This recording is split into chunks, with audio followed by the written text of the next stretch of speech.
Allez, c'est parti, coup d'envoi de ce match ici à l'Accor Hotel Arena de Paris. C'est le début de cette compétition, de ce 25e championnat du monde.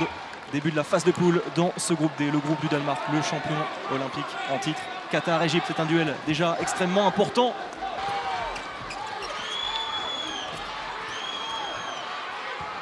Oh là là. Eh bien, il est fantastique et la marque.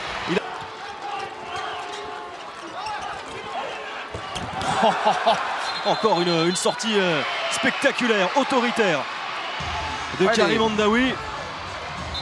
Il y a une vraie opportunité, double infériorité numérique contre le Qatar. Toujours ce débordement extérieur, mais là... Passage... il a fait un petit raffut. Force, oh oui, bien sûr. L'intérêt est total, le spectacle est au rendez-vous, la perte de balle. Il y a eu très peu de déchets aussi dans cette première période. En quelle masse! Que c'est beau, l'inspiration! On va entendre le dernier moment avant de déclencher la passe sautée. C'est bien vu!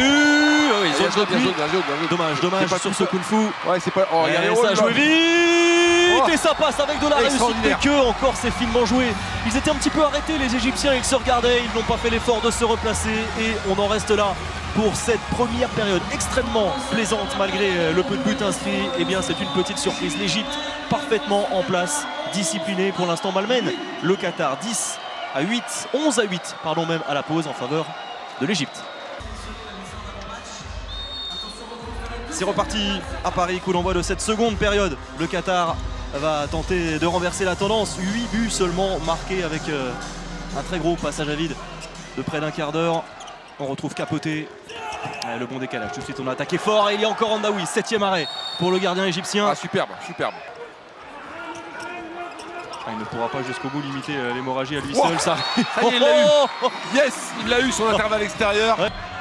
Et on retrouve Staline qui avait gagné son précédent duel et qui gagne le deuxième face à Youssef Ben Ali. Il faut tout de suite l'agresser dès qu'il a le ballon. Ouais, il attendait une faute à Mehdi Lamar, la relance directe jusqu'à Mabrouk. Bertrand Rouanet. Allez. Il n'y a pas de faute signalée. La contre-attaque avec Mabrouk qui va venir battre Daniel Saric.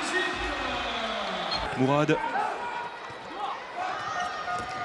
Il a pu tenter sa chance. Capoté, il a préféré décaler. Ah, il est super. Et mal lui en a pris avec un Karim Hamdaoui encore fabuleux.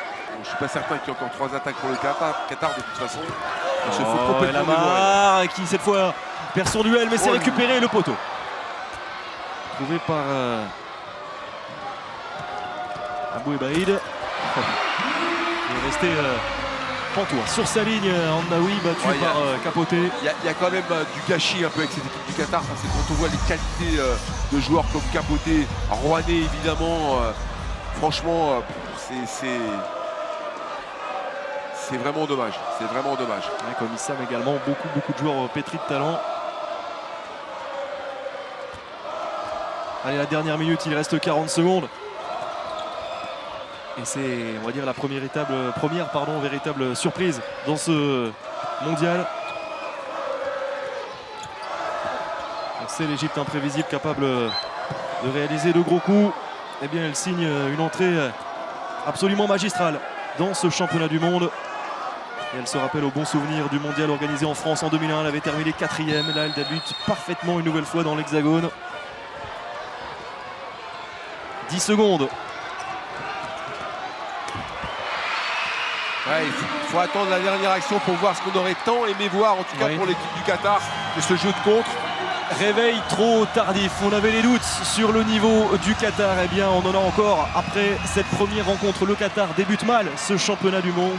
Défaite face à l'Égypte 22 à 20. Excellente prestation des Égyptiens qui ont été solidaires, qui ont été unis, appliqués, rigoureux jusqu'au bout. Victoire amplement méritée pour cette équipe égyptienne.